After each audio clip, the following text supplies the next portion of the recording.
Go! Video games.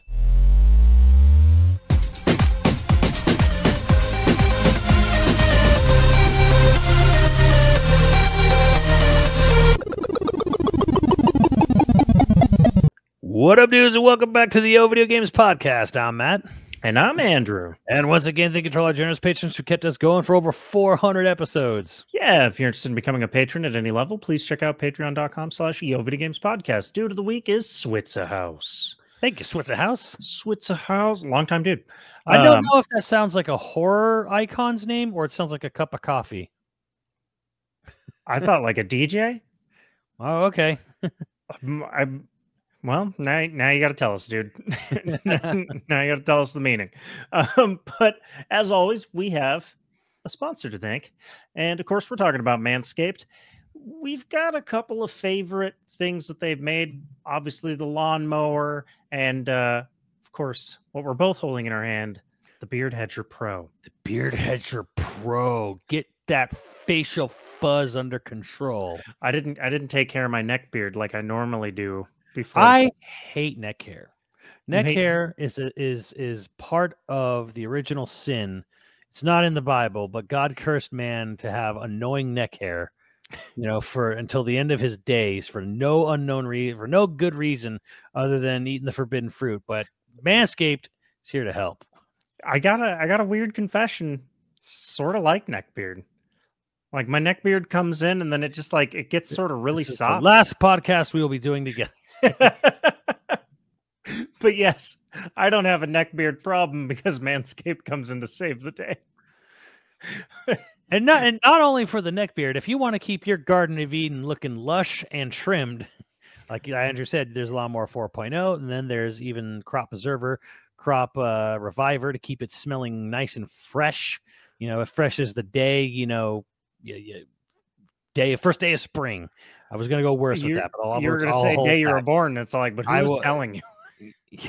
Yeah, I'm like, babies aren't fresh when they're born. They're goopy and weird, and they usually pee immediately. All that getting out all that excess fluid. So no, that ain't very fresh.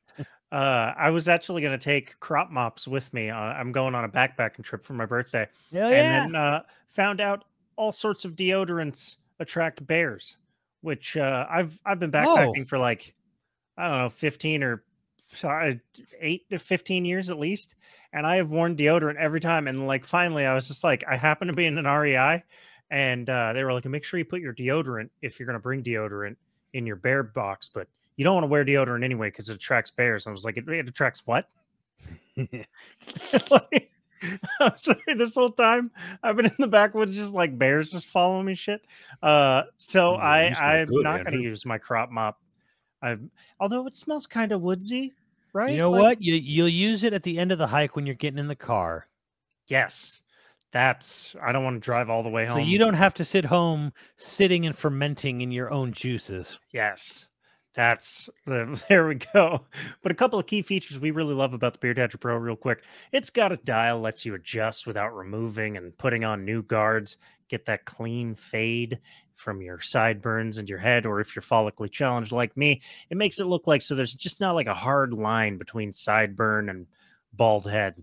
And of course, it makes it really easy to get that neck. Ooh, one of the blades just caught a hair.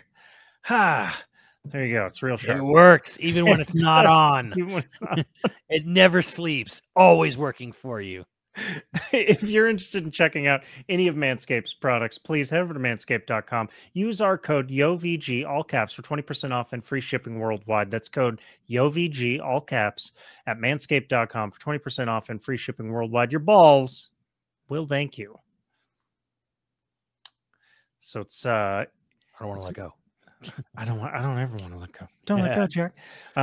It's my birthday episode, and normally I would pick some grand topic that we wouldn't normally cover, but there's been so much weird news in the last couple of days that's it hits. Last couple of hours.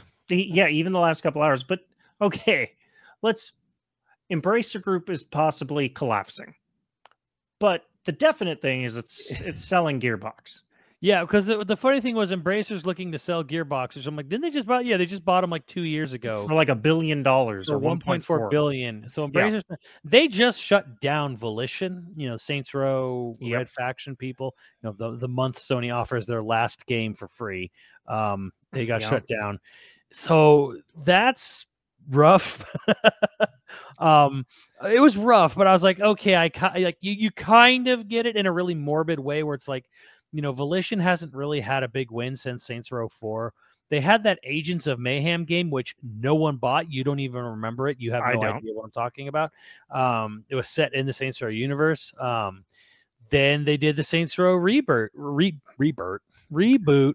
last year. Last year reboot for Saints Row, which nobody really liked because it was going after the Zoomers because they have money.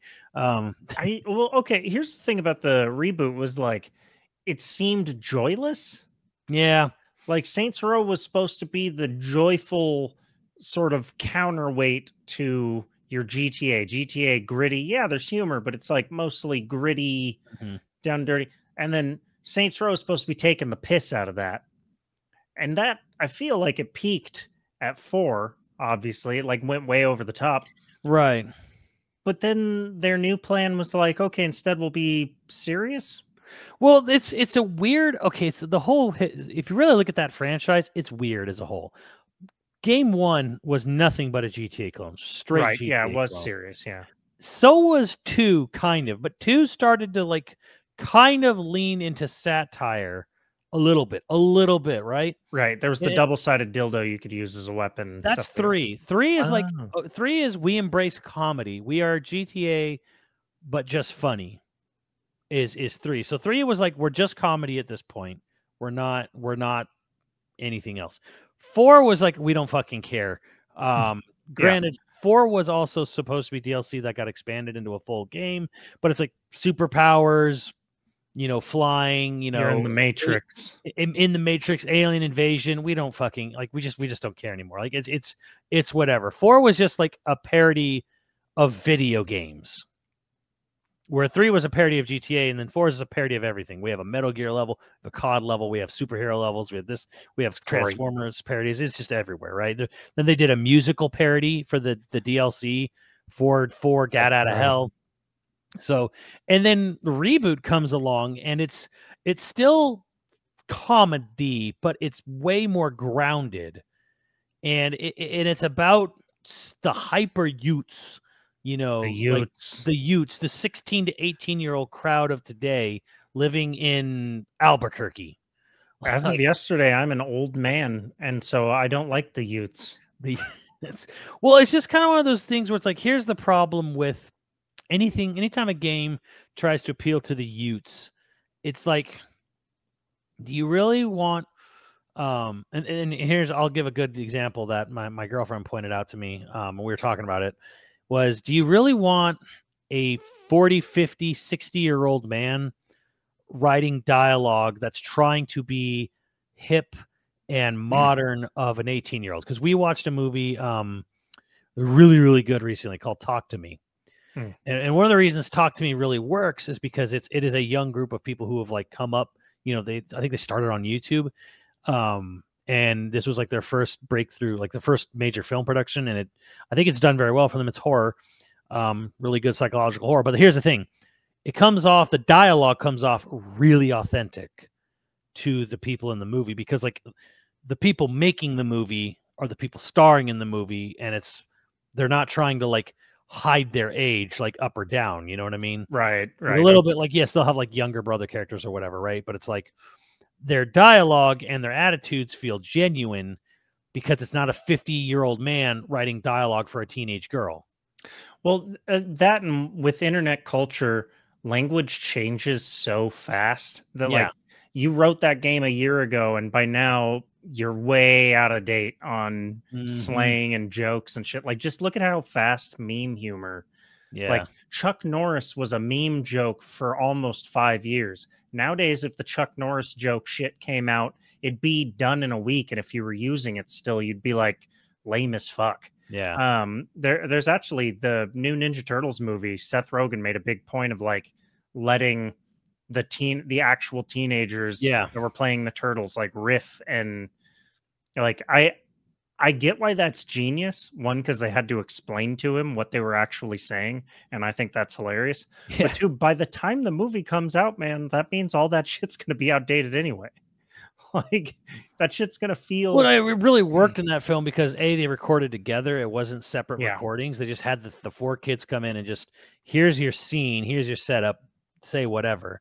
And then the director was like, I have no idea what any of this means, but they're laughing about it, so we're gonna just use yeah. it. He's laughing about it. I don't think that means what we think it means. Yeah, it's a good behind the scenes stuff.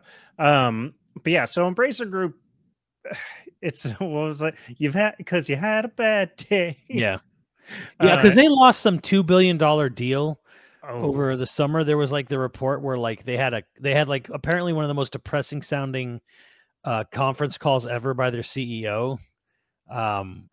Sometime in like June or May or something, because like the night before, like literally hours before the conference call, like a $2 billion deal fell through. oof. Oh man. And the man was just fucking defeated. the whole conference call that he had to give the next day, as like some like at like the 11th hour, deal fell through. So we've talked about it before, but Embracer Group is a huge company. It's massive. Huge. It's insane. Like it's an umbrella company that just owns, I don't know, half the universe. Yeah. And it's been Um, described to me, the people running it have absolutely no empathy or or knowledge of game development, because again, it is a group of people who came up from retail. These are mhm. formal retail people who had basically a secondhand retail store, and it got bigger and bigger, and they expanded, and they were able to successfully basically like roam, like balloon out from there. So the roots of this company come from basically cutthroat retail people, and they don't give a fuck. The worst side of society. It's retail. Yeah, anybody who's ever worked in retail or like a food service job knows that, like, God, if the world was run by those people, truly hell. Yeah. But for them to be having a bad day, you're kind of like, okay. But to sell Gearbox, arguably one of their better, you know, properties, say. That's the weird thing I couldn't figure out, because I'm like, Gearbox is kind of like a consistent, like generally consistent hitter. Like, It's a I don't good think hitter. Borderlands 3 was a huge runaway success, which you bring it up earlier, but the reason a lot of people didn't like Borderlands 3 was because the jokes felt so dated, because the Yeah. game kind of like the game came out pretty, from what I understand, way later than they wanted the game to come out. Yeah, everything felt 5 years old. So because it was, apparently. Yeah. Which sort of an antidote there, where it's like, yeah, the humor of Borderlands was so timely, then 3 took a lot longer to come out after 2, that like the jokes in 3 were old and stale by the time it came out. Yeah, I remember hearing about that at the time, where like it had been written way before it ever got greenlit. Mhm. Which, I mean, Tiny Tina was already kind of a zeitgeist thing that had passed, and so Yeah. doing more Tiny Tina was already going to be a rough go anyway. But then to Yeah. have all of her jokes be 5 years out of date, oof, oof, Yeah, that's hurt. and then they even doubled down on it with like DLC. Remember when Jeff was like touting that at like either his game show or Game Awards or whatever the fuck, and it was like Mhm. whole big thing of Tiny Tina's Wonderland, where I'm like, they're using baby metal, and I'm like, baby metal. When was the last time you heard Baby Metal's Chocolate? Oh, in that Tiny Tina's Wonderland, and 5 years before that. Yeah. But then add to that uh, either, or I guess the ESA announcement was before. ESA and Reed Pop went separate ways. Yeah. Probably not going to be an E3 this year, but if there is, it's definitely not happening at the LA Convention Center. Yeah, so they're like, yeah, 2024 is 100% not going to be at LA, if there even is one, because they told the LA Convention Center they're not going to be there. And they're Mhm. like, we're definitely going to try in a new venue to make it big, at least by 2025. And I'm like, guys, it's fucking over. Like, Yeah, it sure feels like they're collapsing. It feels like they're done. Um, I'm torn because part of it's like, God, it couldn't have happened to a worse organization. Right. But at the same time, I have such nostalgia and love for E3, and like I have met a lot of really cool devs. I'm And actually kind of upset that Reed Pop didn't just say fuck it. We'll do our own convention in the summer. They don't necessarily need to because they've got their Labor Day locked up with PAX West, and they've right, got PAX East in the spring, and they don't do PAX South anymore. They did. There was a PAX Australia, I think. I don't know, but it's gonna. It's like I haven't been to any big event besides Evo. Evo's the only one singular event, and I do miss it though, because it's like I do miss going to something like PAX. But PAX was the same weekend as Dragon Con, and when I discovered Dragon Con, I was never going to go to another convention over Dragon Con because Dragon Con was Dragon great. Con's dead. No, It's never it's coming back. Dragon Con's going strong. What are you fucking talking about? I know. It's It's in like Atlanta. it's in Atlanta. Yeah, they don't give a fuck.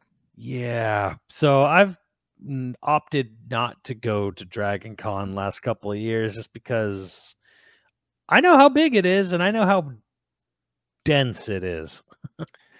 Yeah, So if you're gonna catch it, you're gonna catch it there.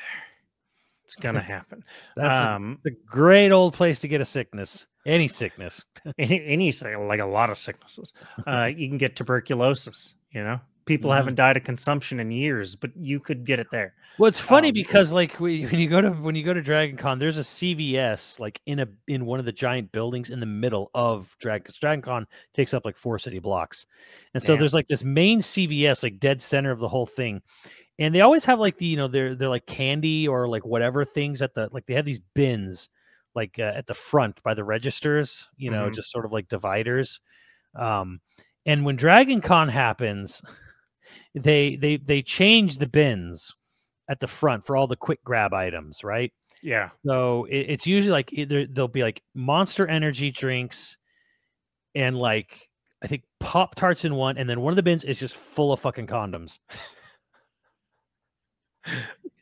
Oh man. Well, I mean, if you're listening to our side quest later, we're going to talk about just how horny weebs get and how motivated that that gets them. So, um, but yeah, then let's another blow hours ago. Another thing happened hours ago that was like This one is big. This one could serious have implications. serious. Well, they've already come out with some corrections. Yeah, they've already apparently had to have emergency meetings about this. Right, and some of the major things that people were concerned about, they have confirmed is not happening. But I bet it was planned Oh, out. it was going to happen. So if you haven't heard, Unity, which is like the other big engine that everybody uses cross-platform other than Unreal, announced like a revenue, like a change into how it collects royalties in order to beef up its revenues.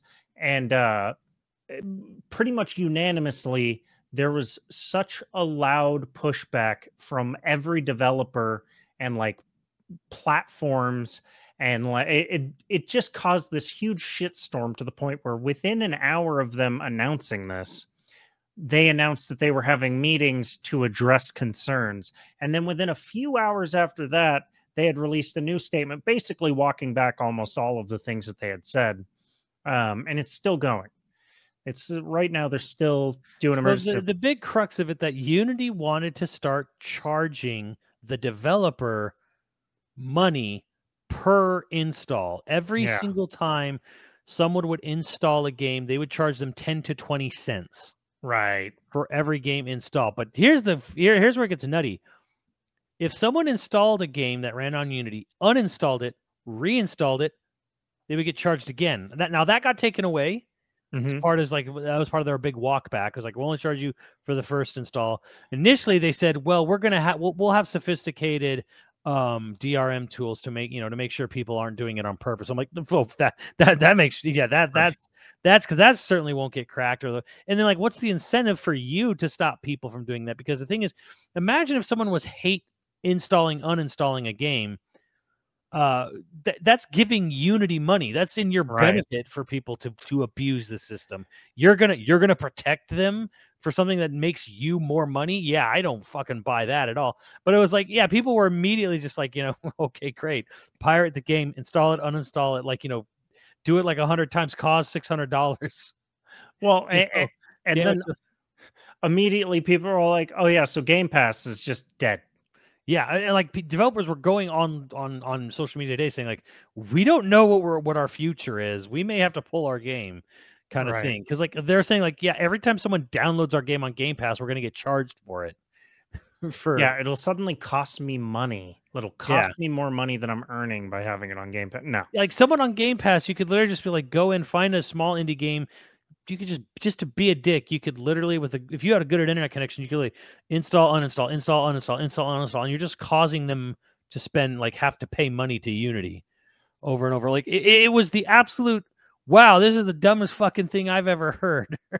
Within a couple hours, the developers for Unreal Engine took full advantage of this and were releasing statements about uh how Unreal does it and how like you don't pay us a cent until you make $1 million and then our 5% royalty comes in. So if you only make $1,001, you'll only ever pay us 5 cents. Right, and I'm like, let's say you sell 2 million copies. Like, do you know You're how only paying 5% on the second million, so you're only paying them $50,000 after $2 million in right? sales. How fucked up do you have to be to make the Unreal devs look like saints? Yeah. Like, how bad do you have to mess up to make those guys look like the unequivocal good guys in Well, I business? think I know the answer here, and it's the CEO of Unity is John Riccatello or Riccatello, whatever the fuck, I don't care. The former CEO of EA Games. Ugh. When did he make the switch? Little ways back, somewhere. Actually, I don't know. You could look it up, but because I know Andrew Wilson or Andrew whatever the fuck, the Bond-looking villain motherfucker. Um, Why are so many CEOs Bond villain looking? Like it's like they get a catalog to like look like I want to look like a sociopath and a megalomaniac. yes. So yeah, because it's like this is why I'm not super a big fan of Doug Bowser at Nintendo of America because he's a former VP from EA. I'm like Mm. the stink from these guys follows them. I think the only one who wasn't a complete turd was Peter Moore, maybe. Well, how do you have EA if you worked at EA in the last 10 years, like do you just not put them on your resume? Cuz EA's had like a rough decade. They've had pretty hard time. They both have and haven't, where it's like they've had a hard time, but it's like they keep trucking along with FIFA and Madden. So it's kind of like, Right, but their reputation's totally in the shitter after the Battlefront thing. yeah, Like yeah. like can you imagine the guy who designed I think the if you're aware of anything EA does outside of football and soccer, football, um, football? football and football, if you're aware of outside that, then you probably don't have a good opinion of EA in general. Right. Like they've ruined BioWare, they've ruined DICE at this point practically. They've ruined Star Wars. In video game form. They kind of had a comeback win with the Dead Space remake because it was just Dead Space and nothing more. Yeah, man, I don't know. EA's not had a good decade, honestly, like you said, outside of football and football.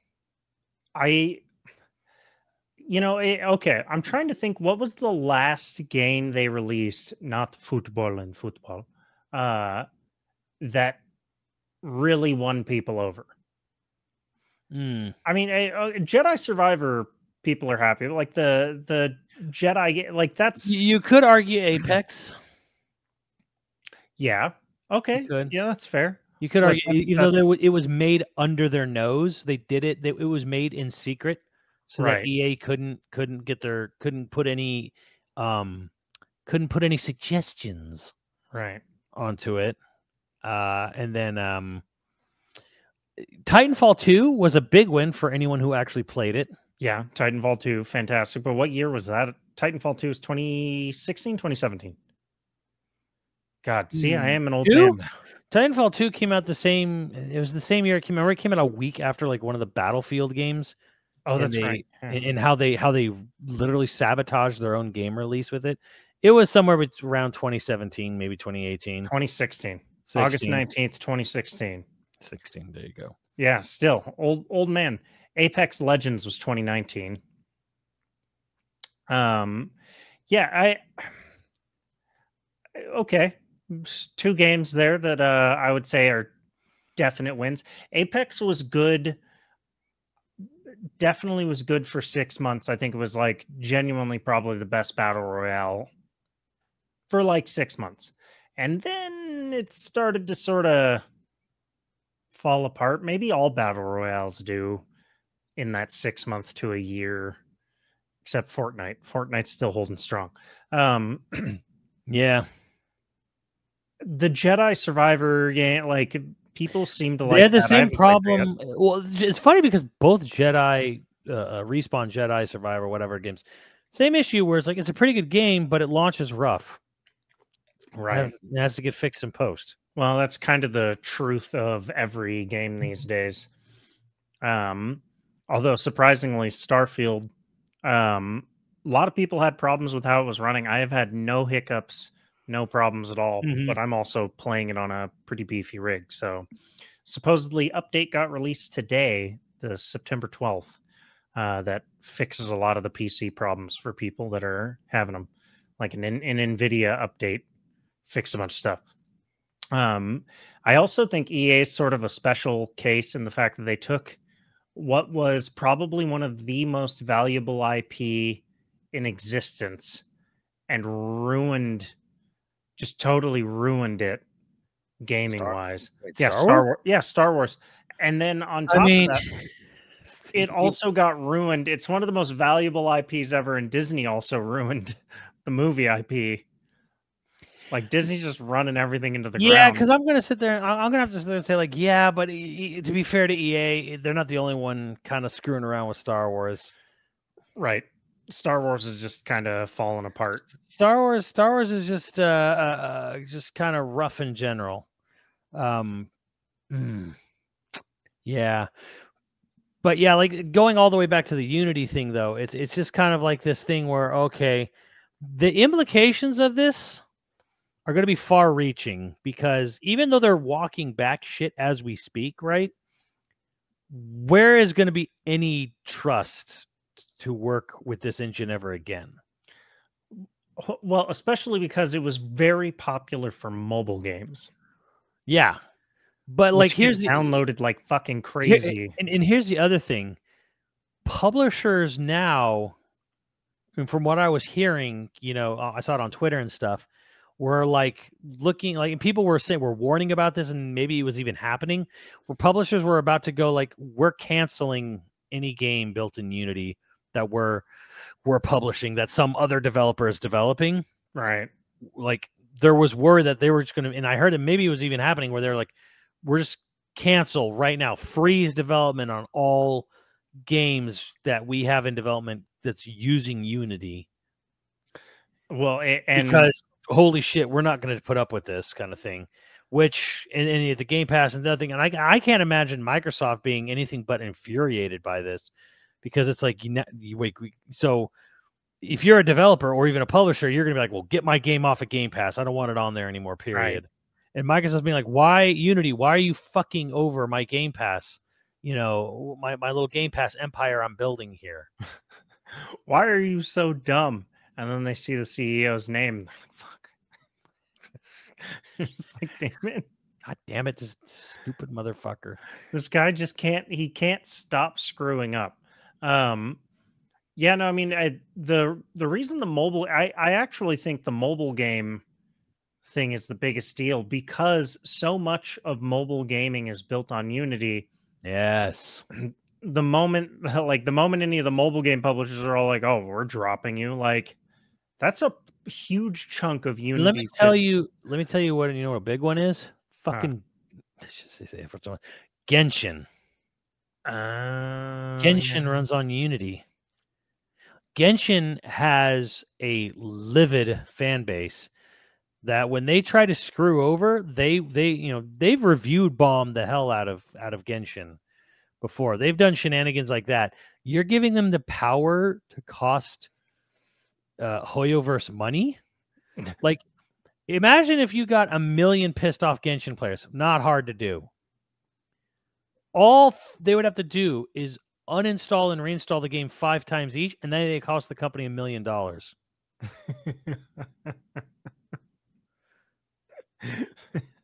And they have targeted, organized mobs too. All that, like they could someone could literally, if they put that a thing again where it's like, oh, the announcement for the next battle pass is like some really cheap shitty thing or whatever, right? Like apparently Right. that's what got them riled up one time, was that their end of the season battle pass was like the most minuscule, like, here's a crumb, of content or whatever. They do that again, and this Unity thing was going to go through the way it was. It was like, all right, everybody uninstall and reinstall the game 5 times. We're going to cost them $1 million. Then we're going to do that. We're going to do that the next day. We're going to have like weekly things where like a bunch of them, we're going to cost them $500,000 or $1 million every weekend or whatever. But I mean, they'd just take the game down, right? Like they just wouldn't have the game. It'd be better to cut your losses then and there. And Well, move on. why would you open the door to such an easily abusable system? That this is the thing that everyone is just like, what the fuck is going on? Which is why I think they're having so many emergency meetings and walking back so much stuff as we talk here. Yeah, I mean they've walked back a ton of stuff, so who knows what the update will be even tomorrow. But as of right now, they've walked back like 99% of it. I'm not really sure Yeah, what as all far has survived. from what I understand, Game Pass will be unaffected. It'll only charge you for the first install, not only once per unique install. But I'm like, couldn't that still be abused with VPNs? I mean, it could be abused in various number of ways, but like how are they going to track all of that? Like they're just going to be collecting information on every single user, And then sending a bill out. Like, what if right? someone Like, finds some way to abuse the system to like send whatever their data collection, like, oh, one person sends a thing like 1,000 or 20,000 like, unique individual installs just came out from here. It's like, okay, great. Now I can charge you X amount of money. I can charge you $2,000 for this. It's like, so anyway, expect some delays, and then in like 2 years, everything will be on Unreal again. yeah, or I heard it was Godot or something, was like another freemium engine that's upcoming, and Yeah. it's like about to be a boom. Yeah, it's about to be the biggest success of your life. But I mean, truly, the Unreal guys are just amped at this. This is like such a huge win for them. I feel like it's similar to like when you're really nervous, like you don't know what to do, and then the other person you're playing against, whatever you're playing, makes such a colossal mistake that you immediately feel relieved. And like like that type of laughter where you're just like, oh, everything's fine. Like that's what I feel like everybody at Unreal, like Unreal was doing fine. It's not like Unreal was hurting, but they were like the engine for a long time. And in the last, I guess maybe it'd be like 10 years too, but like in the last 5 years, especially, there's been significant changes or I guess updates to how many engines, every company, right, was trying to make their Yeah. own proprietary engine for a long time. And I know like Unreal probably was like, oh shit, this immediately solidifies them as the best, like just outright engine maker. Like you're not going to use an in-house engine. Unreal's probably pretty high on the list now because Unity fucked way up. Yeah. Like Even if unbelievable. everything gets just if everything tomorrow goes back to the way it was on the Yeah, weekend, Unity, it's too late. it's still going to be like, why would anyone ever work with this company ever again? Right. Yeah, no, it's I mean that's incredible. But I think that's the major news. That's the big stuff that happened in the last few Mhm. days that like just sort of shut everything down, broke my brain a little bit. What I originally wanted to talk about for my birthday episode, and what we'll finish the episode out with, is you see the term cinematic get used for games, especially AAA games now. We're like, Cinema. oh, it's cinematic, and everything's like cinematic, The cinematic adventure game. right? And like most often the time, like people will call just like any AAA, you know, superior graphics game cinematic. And so I really kind of wanted to just like figure out exactly what cinematic means so that when we use that in the future, like Well, it means something. we were there at the dawn of the cinematic gameplay experience, really. Yeah, And it Kojima. basically, it just, yeah, even kind of a little bit before it, a little bit, just FMV games in general, you Mhm. know. And it was like you said, like it used to be called cinematics, Yeah, in-game cutscenes used to be called cinematics, cinematics. Yeah. cinematics. That used to be a thing, right? Like it was a big thing. PlayStation had it. Well, I mean, and, like, it kind of exists before that, but like that was a big thing for PlayStation was to have cinematics. It was in a weird way, even though, like I said, it's not necessarily true as the first, but like in a weird way, it was like PlayStation 1 has cinematics, N64 does not, right? Mm. Like Yeah. N64 has smoother graphics, but PlayStation has cinematics. It was like it was like a pro and a con between those two systems in a way, or Yeah. like it was like, yeah, this PlayStation has AMV files on. Fucking what would be AMVs or FMVs? FMVs, yeah. Yeah, so yeah, full motion video. So AVI files. That's what I was thinking of. oh yeah, right. Well, yeah. So Heavies.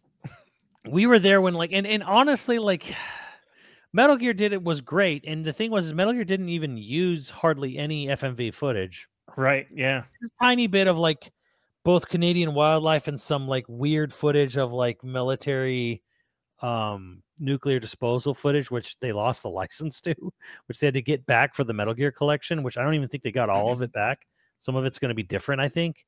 um so yeah, like the interesting thing about Metal Gear is that how like that used in-game stuff when everyone else was like, oh, FMV is up the asshole, 4 discs, baby, let's go. Right.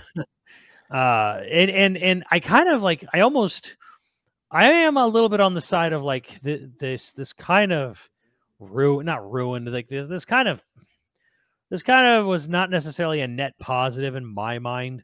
There were a lot of games that basically just used FMV as a crutch. Oh yeah. um, to just we don't got anything else. Here's an FMV. Mhm. Like FMVs didn't make Final Fantasy VIII story any more coherent or good. What do you mean? It's the best Final Fantasy. No, that's not 9. um.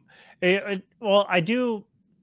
So if I was going to say like what makes something cinematic, what makes a game cinematic, or what makes a movie cinematic versus a TV show, and it's like, well, for a game, I would be like, oh, it's point of view, set pieces, and I mean, quite literally aspect ratio. But um, in a game, it's got to be you have to have a strong point of view. You know, whatever the thematic point of it, like, because a lot of games don't actually have themes. Like a lot of them don't. I mean, They really don't. no, they don't.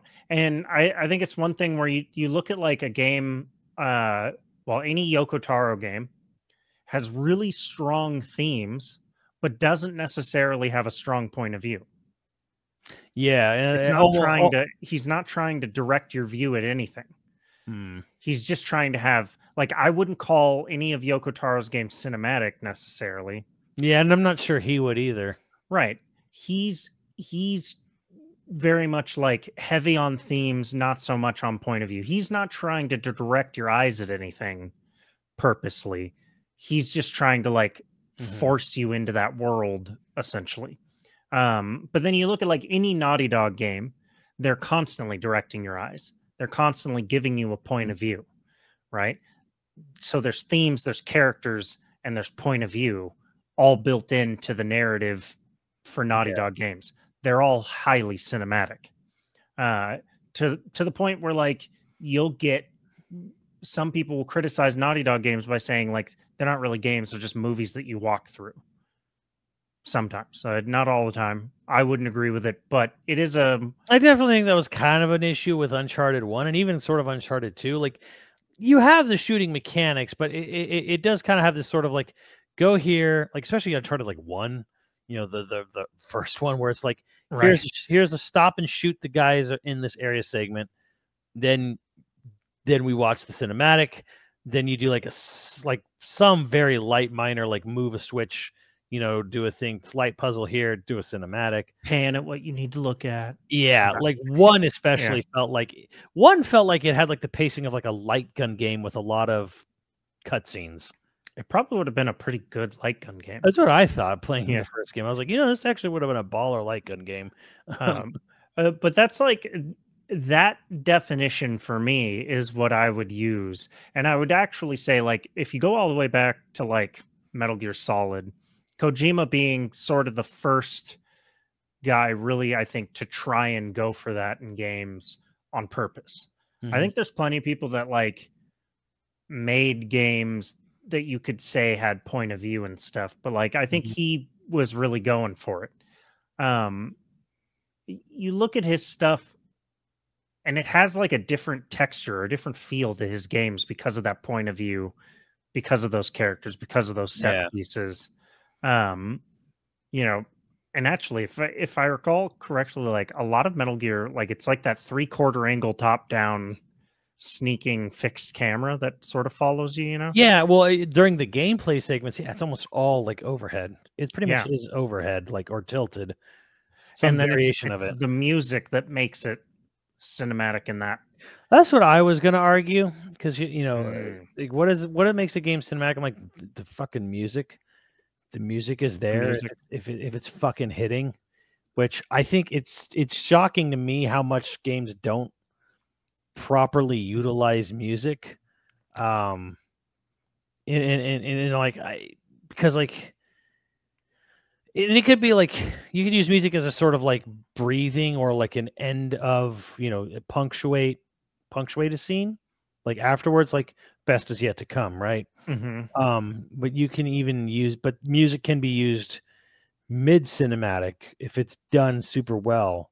You know, and movies kind of fall into this trap too, where it's like you don't really remember a lot of movies necessarily. What did the music sound like?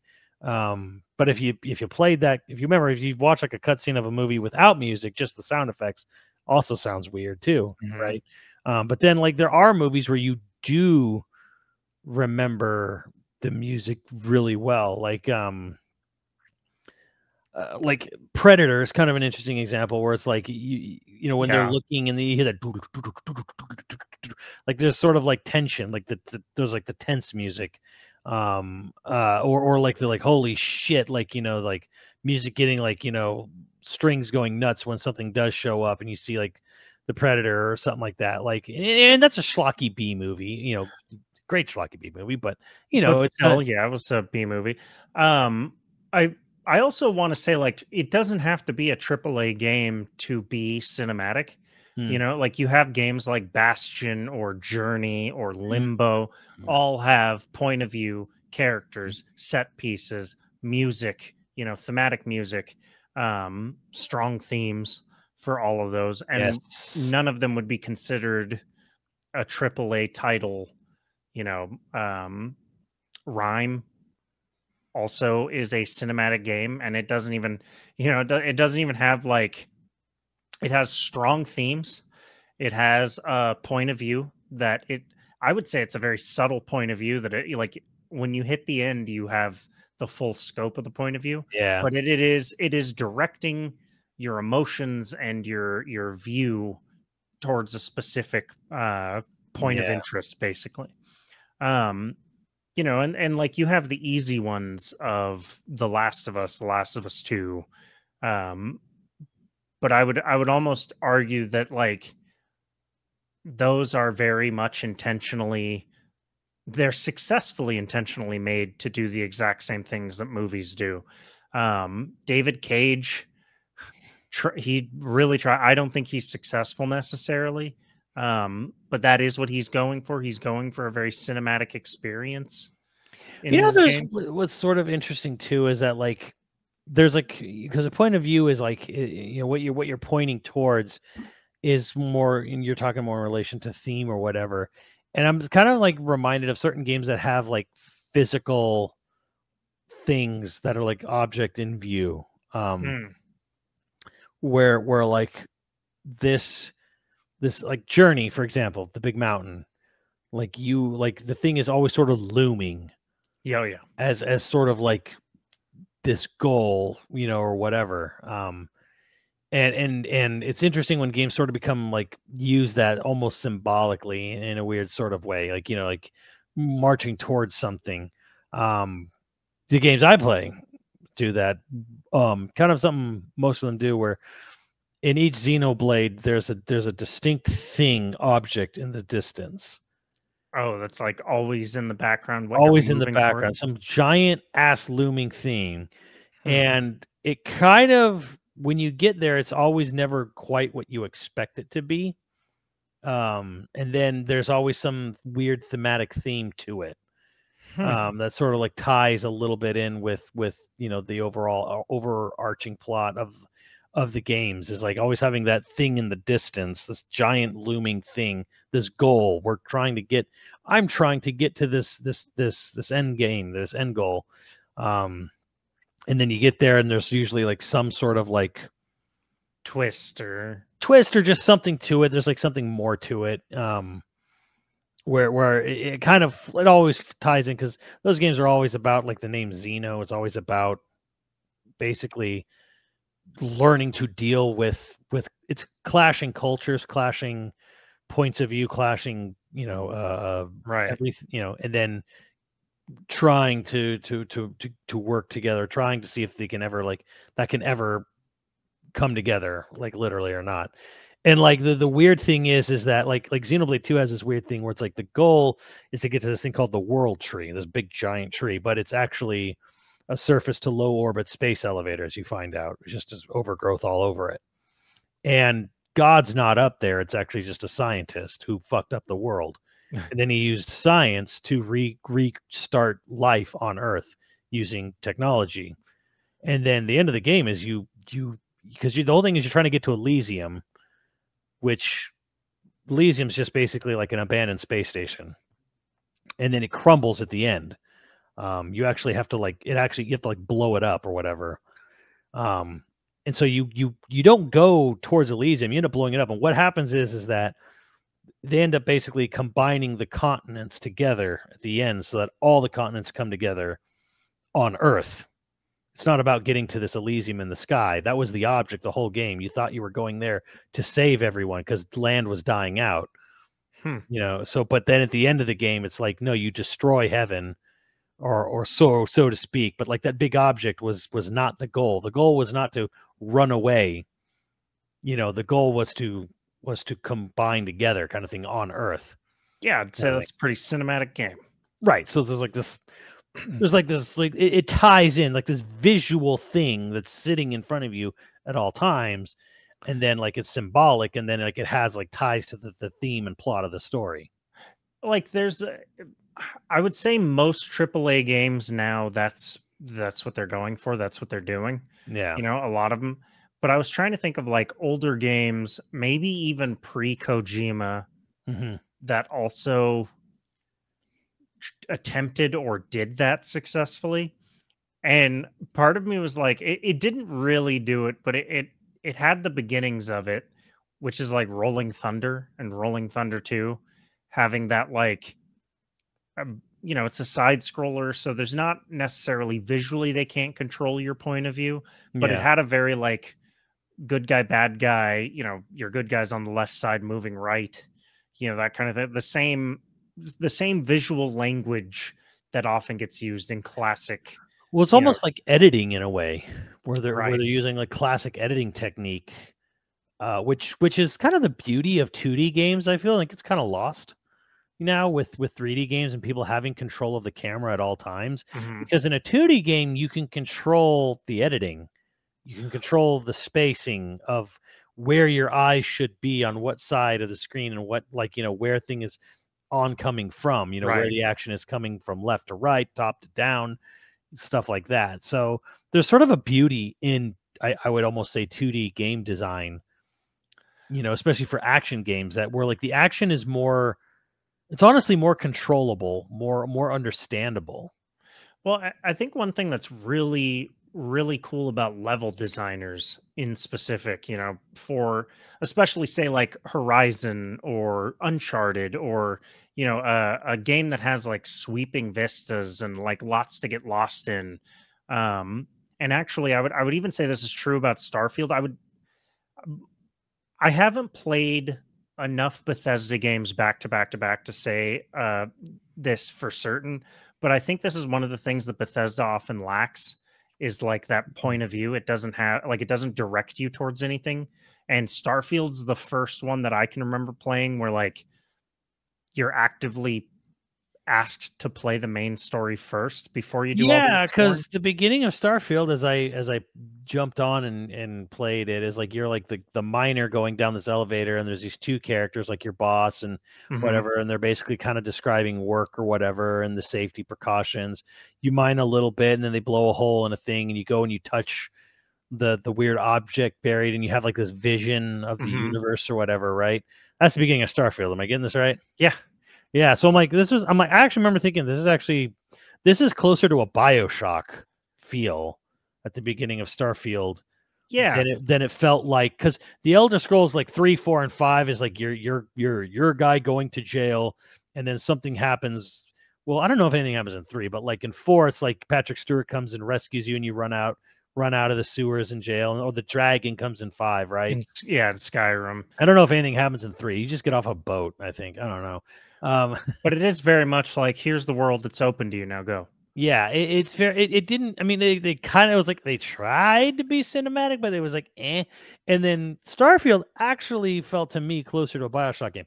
And then it was so later in, they're like, okay, now you can choose your character.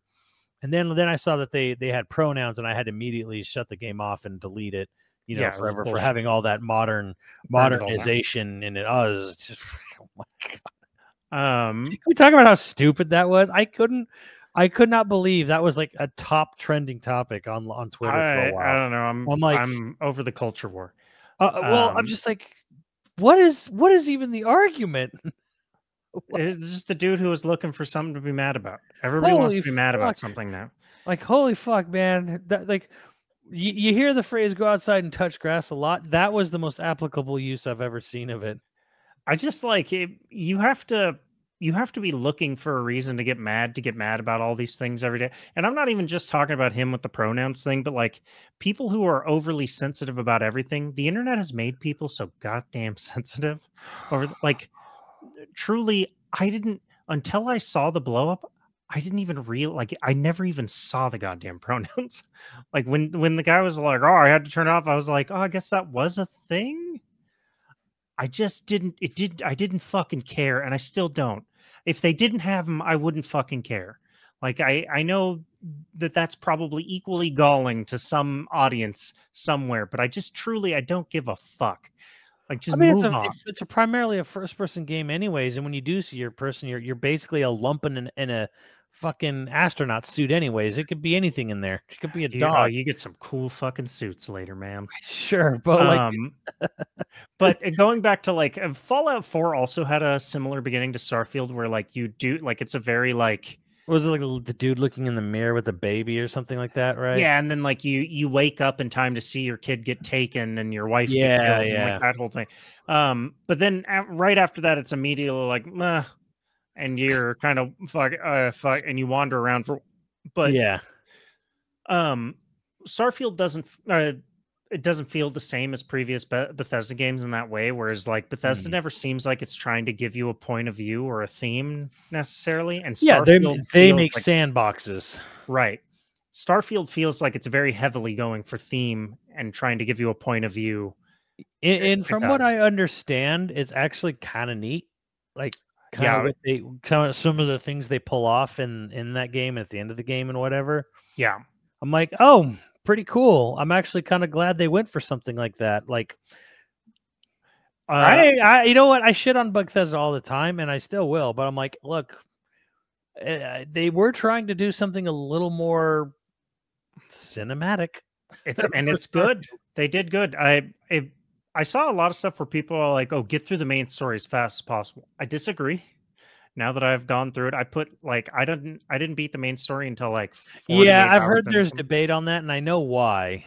I know why that statement was there, and I'm like, okay, sure, but Yeah, don't do that. I would recommend doing like there's a couple of side quest things that they're basically their own little mini campaign that spawn into these epic like world saving right, yeah, like um and they're so worth doing before you get super far into the hmm the main main quest, story, yeah, because once you get to there's a certain point in the main story where suddenly you're all like, oh, none of this matters.